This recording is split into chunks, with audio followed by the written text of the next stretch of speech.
Why you do this? Understand yourself. You walk into a room, and before you speak, you've already decided you're not enough. Bam! You scan who looks stronger, smarter, more confident. Your nervous system ranks the room in seconds. And you don't even realize it's happening. Your eyes move casually, but your body is calculating. Who holds power? Who draws attention? Who belongs effortlessly? And somewhere in that silent calculation, you lower yourself half a level without proof. It feels rational, it feels accurate, but it is automatic. Your chest tightens slightly, your posture adjusts by a few millimeters. Your voice prepares to either rise or shrink, all before you consciously choose anything. You are not reacting to reality. You are reacting to perceived hierarchy. And you are tired of pretending it does not hit you. Tired of being the quiet competitor in every room while smiling like it does not affect you. You compare achievements instantly. You compare appearance without trying. You compare income, discipline, confidence, relationships, charisma. Even when you are doing well, your mind searches for someone doing better. Because better feels safer than average. Average feels exposed. When someone speaks clearly, you measure your own voice. When someone is admired, you check your own visibility. When someone shares success, you feel a flicker in your stomach before support kicks in. You hate that flicker, you judge yourself for it. But it keeps happening. You can genuinely celebrate others and still feel smaller in the same breath. And that split exhausts you. This is not ego. It is not shallowness. It is social threat detection. Your nervous system is wired to assess status because status once determined survival. Belonging meant protection. Falling low in the hierarchy meant vulnerability.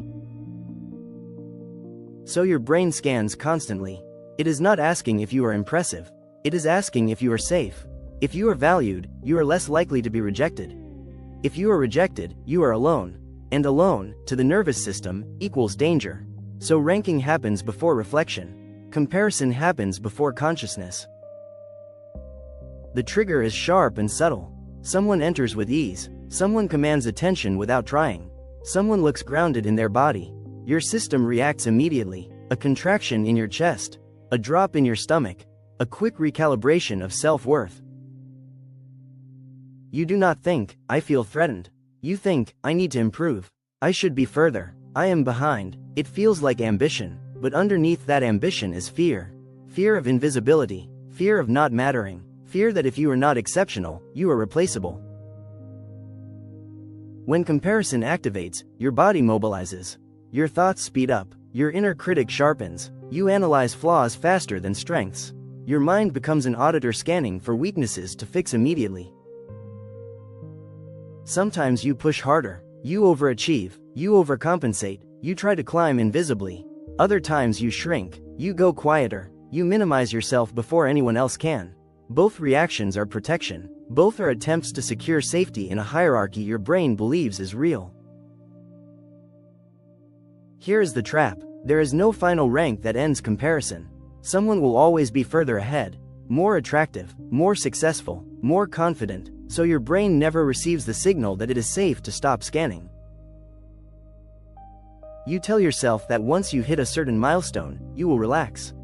Once you earn more, build more, achieve more, the tension will dissolve.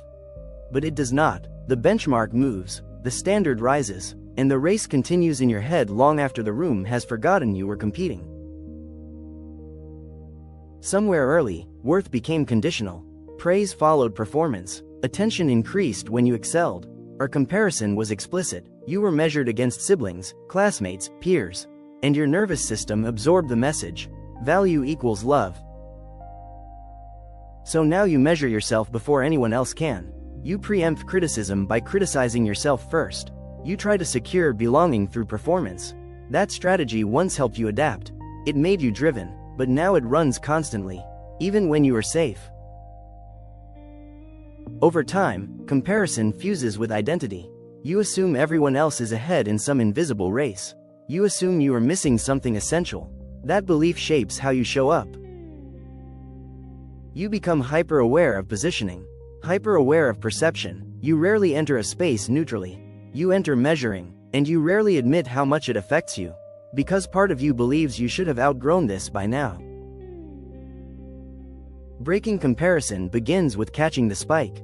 The exact second your chest tightens. The moment your mind ranks the room. That awareness is power. Instead of accepting the ranking as truth, you question the fear beneath it. What am I afraid of losing right now? What does my body think is at risk? That interruption separates reflex from identity, and that separation creates space. What if comparison is not proof that you are inadequate? What if it is your nervous system scanning for belonging in environments obsessed with visibility? What if the discomfort is about safety, not superiority? When you understand that, shame softens. You are not shallow, you are wired for connection. But connection distorted by hierarchy feels like competition. So your system keeps scanning even when there is no real threat. Transformation begins when you stop equating visibility with worth. When someone shines and instead of shrinking, you observe the contraction without rewriting your identity. You let the wave pass. You begin anchoring in internal metrics. Growth, effort, alignment, integrity. These cannot be stolen by someone else's spotlight. And that shift moves you from reactive comparison to grounded self-trust. Relief comes when you realize you do not have to outperform to belong. You do not have to dominate to deserve space. You do not have to be exceptional to be safe. Your nervous system softens when it understands that worth is not a ladder. The scanning quiets slightly, the internal scoreboard loses intensity, and you begin entering rooms without automatically adjusting your value. Integration means comparison may still arise, but it no longer defines you. You notice it, you regulate it, you return to your own pace. You stop outsourcing your value to other people's timelines. You move from proving to building, from competing to creating, and that shift feels stabilizing. When you stop constantly ranking yourself, your energy changes. The bandwidth once used for silent competition becomes available for expansion, for connection, for real presence.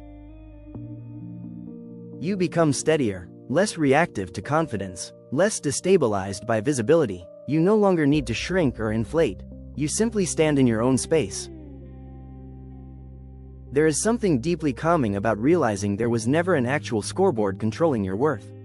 Only a nervous system trying to protect you from exclusion. When you stop chasing superiority, you gain stability.